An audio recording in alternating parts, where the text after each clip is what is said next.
বন্ধুরা, এলপিজির সমস্যায় আমরা সবাই ভুক্তভোগী। তো এলপিজি কিভাবে সেভ করব? তো এলপিজি সংরক্ষণের জন্যই একই কুকিং টাইমে যাতে আমরা দুটো রেসিপি বানিয়ে ফেলতে পারি, সেই রকমই দুটো রেসিপি নিয়ে আজকে তোমাদের সামনে হাজির। বাই দ্য ওয়ে, আমি দীপালি। তোমরা দেখছো তোমাদের চ্যানেল মায়ের আদরে রান্না। আজকে আমি তোমাদের সঙ্গে শেয়ার করতে চলেছি ভাপা পনির এবং চালতার চাটনি, আমাদের বাংলার ফেমাস দুটো রেসিপি। তো দেখো, এর জন্য প্রথমে আমি একটি বাটিতে ৪ চামচ পোস্ত, ১ চামচ হলুদ সর্ষে এবং ১ চামচ কালো সর্ষে এবং ৮-১০ টা কাজু বাদাম দিয়ে এবং জল দিয়ে ভালো করে ভিজিয়ে নিচ্ছি। ভিজিয়ে আমি ১০ থেকে ১৫ মিনিট ভিজিয়ে রেখে দেব এবং আরেকটি বাটিতে আমি ২ চামচ পোস্ত এবং ২ চামচ সাদা তিল দিচ্ছি এবং খানিকটা জল দিয়ে এটাকেও ভালো করে নাড়াচাড়া করে আমি ভিজিয়ে রাখবো ১০ থেকে ১৫ মিনিটের জন্য। এখন তোমাদের মনে প্রশ্ন হতে পারে কোন রান্নার জন্য কোনটা, বা কোথায় এই দুটো ব্যবহার হবে একসাথে। তো তোমরা রেসিপি আগে দেখতে থাকো, তোমাদের সবই বলছি। তো দেখো, এর জন্য প্রথমে আমি পনির নিয়ে নিয়েছি এখানে ৩০০ গ্রাম।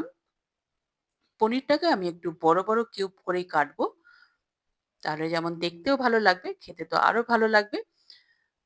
পনিরটাকে আমি কেটে নিচ্ছি।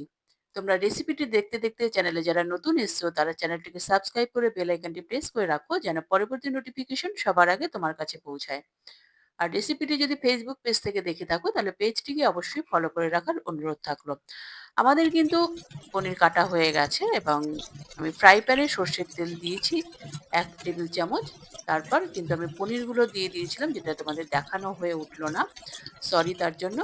পনিরটাকে কিন্তু আমাদের একটু লাল, লাল করেই ভেজে নিতে হবে। একটু ভালো করেই ভাজতে হবে। উল্টে পাল্টে কিন্তু আমাদের পনিরটাকে ভেজে নিতে হবে। সমস্ত দিক যেন ভালোভাবে ভাজা হয়ে যায়। তোমরা দেখতেই পাচ্ছ পনিরের কিউবগুলো কিন্তু একটু বড় বড়ই হয়েছে। তোমরা চাইলে একটু ছোটও করতে পারো। তো এর মধ্যে আমি দিয়ে দিলাম হাফ চামচ মতো নুন এবং নুন দিয়ে ভালো করে নাড়াচাড়া করে পনিরটাকে আমি আরেকটু ভেজে নিচ্ছি। মিডল টু লো ফ্লেমেই কিন্তু আমাদের পনিরটাকে ভেজে নিতে হবে। হাই করা যাবে না, তাহলে কিন্তু পুড়ে যেতে পারে। পনির এমনি সফট। তো দেখো, আমাদের কিন্তু পনির ভাজা অলমোস্ট হয়ে গেছে।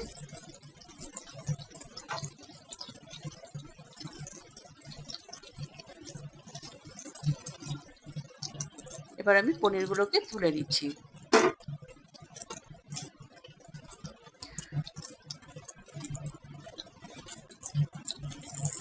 আমাদের সমস্ত পনিরগুলোই কিন্তু তোলা হয়ে গেল। দেখতেই পাচ্ছ কতটা টেম্পটিং লাগছে দেখতে। এবার আমি পেস্ট বানাবো একটা। আমি মিক্সার জারের মধ্যে দিয়ে দিলাম হাফ কাপ মতো নারকোল কুচো। তো সেটাকেই আমি ভালো করে পেস্ট করে নিয়েছি। দেখো, আমি তোমাদের দেখিয়ে দিচ্ছি। এরপর এর মধ্যে আমি দিয়ে দিচ্ছি সর্ষে, পোস্ত, কাজু বাদাম যে আমি ভিজিয়ে রেখেছিলাম, তো সেটাই। আর দিয়ে দিচ্ছি ৪ টি কাঁচা লঙ্কা। তোমরা ঝালটা তোমাদের টেস্ট অ্যাকর্ডিং ব্যবহার করতে পারো কাঁচা লঙ্কা। এই রান্নায় কিন্তু কাঁচা লঙ্কার টেস্টই বেশি ভালো লাগে। তোমরা চাইলে শুকনো লঙ্কা ব্যবহার করতেই পারো। তো দেখো, আমি সমস্তটাই কিন্তু একদম ফাইন পেস্ট করে নিয়েছি। দেখতেই পাচ্ছ।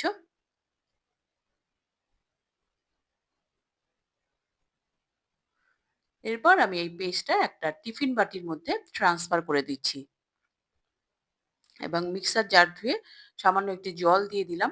এর মধ্যে দিয়ে দিলাম হাফ চামচ হলুদ এবং স্বাদ মতো নুন এবং ছোট এবং হাফ চামচ চিনি এবং ৩ চামচ আমি এখানে ব্যবহার করছি টক দই। তো সমস্ত উপকরণ আমি হুইস্কের সাহায্যে ভালো করে মিশিয়ে নিচ্ছি।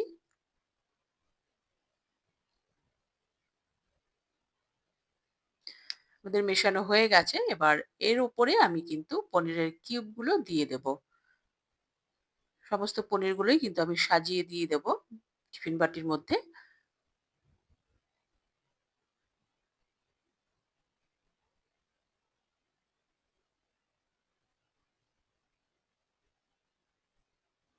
তো সব পনিরগুলো দেওয়া হয়ে গেছে। এরপর আমি ওপর থেকে ১ চামচ সর্ষের তেল দিয়ে দিচ্ছি এবং দিয়ে দেব এর মধ্যে ২ টো কাঁচা লঙ্কা চেরা। কাঁচা লঙ্কার ফ্লেভারটা কিন্তু ভীষণই ভালো লাগে। আমরা যেমন ভাপা ইলিশ খাই, তো সেক্ষেত্রেও আমরা কিন্তু ব্যবহার করেই থাকি। তো কাঁচা লঙ্কা দিয়ে আমি কিন্তু টিফিন বাটির ঢাকনা বন্ধ করে সাইডে সরিয়ে রেখে দিয়েছি। এরপর দেখো আমি আরেকটি কড়া বসিয়েছি গ্যাসে। তার মধ্যে ১ চামচ মতো দিয়েছি সর্ষের তেল, দিয়েছি একটা শুকনো লঙ্কা ছিঁড়ে এবং ১ চামচ কালো সর্ষে ফোড়ন। এর মধ্যে দেখো আমি তিল এবং পোস্ত বাটাটা পোস্তটা ভালো করে মিক্সিতে পেস্ট করে নিয়েছি, একদম ফাইন পেস্ট। তো সেটাই আমি কড়াতে দিয়ে দিয়েছি। সেটাকে আমাদের একটুখানি কষিয়ে নিতে হবে।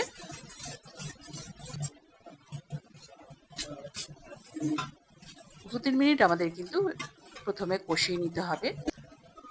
এরপর আমি দিয়ে দিচ্ছি ১/২ চামচ হলুদ গুঁড়ো এবং ১/২ চামচ মতো কাশ্মীরি লঙ্কার গুঁড়ো, অবশ্যই কালারের জন্য। এটা কিন্তু টোটালি অপশনাল। তোমরা কিন্তু হলুদ এবং কাশ্মীরি লঙ্কার গুঁড়ো ছাড়াও আ রেসিপিটি করতে পারো। এটি আমার মায়ের ভীষণ পছন্দের। মা কিন্তু হলুদ গুঁড়ো বা কাশ্মীরি লঙ্কার গুঁড়ো কোনটাই ব্যবহার করেন না। আমি কিন্তু ওই দেখার দৃষ্টির জন্য কিন্তু একটু হলুদ এবং কাশ্মীরি লঙ্কার গুঁড়ো ব্যবহার করলাম, দেখতে ভালো লাগে। তো এটার রেসিপিটা আমার মায়ের কাছেই শেখা। তো হলুদ এবং কাশ্মীরি লঙ্কার গুঁড়ো দিয়ে ২-৩ মিনিট ভালো করে কষিয়ে নেওয়ার পর যতক্ষণ না হলুদের কাঁচা গন্ধটা চলে যায়, তারপর আমি এখানে দিয়ে দিলাম চালতা। আমি একটি মাঝারি সাইজের চালতা কেটে নিয়েছি ছোট, ছোট টুকরো করে। তোমাদের দেখিয়েওছি। তো চালতা দিয়ে কিন্তু আমাদের ২-৩ মিনিট কষিয়ে নিতে হবে।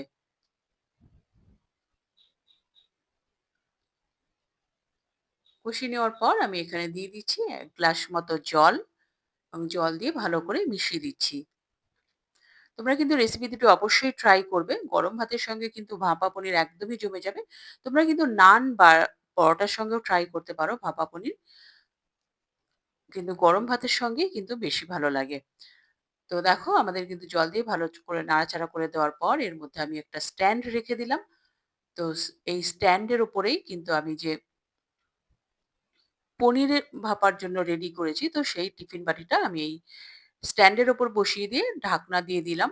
এরপর আমি এটাকে ১২ থেকে ১৫ মিনিট মতো একদম মিডল ফ্লেমে কিন্তু স্টিম হতে দেব। দেখো ১৫ মিনিট পরেই কিন্তু আমি ঢাকনাটা খুললাম।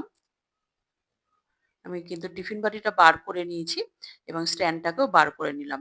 এরপর দেখছি আমাদের চালতাটা ভালো করে নেড়ে দিচ্ছি। এর মধ্যেই কিন্তু আমাদের চালতাটা কিন্তু প্রপার কুকও হয়ে গেছে। দেখতেই পেলে একটা কুকিং টাইমের মধ্যে দুটো রেসিপি কিন্তু আমাদের রেডি। দেখো আমাদের কিন্তু চালতাটাও কুক হয়ে গেছে এর মধ্যেই। তো ভালো করে নাড়াচাড়া করে দেওয়ার পর এর মধ্যে আমি দিয়ে দিলাম 1/3 কাপ চিনি। তোমরা মিষ্টিটা তোমাদের টেস্ট অ্যাকর্ডিং ব্যবহার করতে পারো। এর থেকে কম বেশি তোমরা করতেই পারো। তো আমার মনে হয়েছে এই মেজারমেন্টটা ঠিকই আছে। একদম ঠিকঠাকই ছিল চাটনির জন্য। অবশ্যই আমার টেস্ট অনুযায়ী। তো তোমরা তোমাদের টেস্ট অ্যাকর্ডিং ব্যবহার করতেই পারো। তোমরা কিন্তু চিনির পরিবর্তে গুড়ও ব্যবহার করতে পারো। আমাদের কিন্তু চাটনিটা রেডি হয়ে গেছে। আমি পরে সার্ভ করছি। দেখো আমি ভাপা পনিরটা দেখিয়ে দিচ্ছি কতটা টেম্পটিং লাগছে দেখতে, কতটা লোভনীয়। তো এরপর আমি গরম ভাতের সঙ্গে সার্ভ করে দিচ্ছি ভাপা পনির এবং চালতার চাটনি।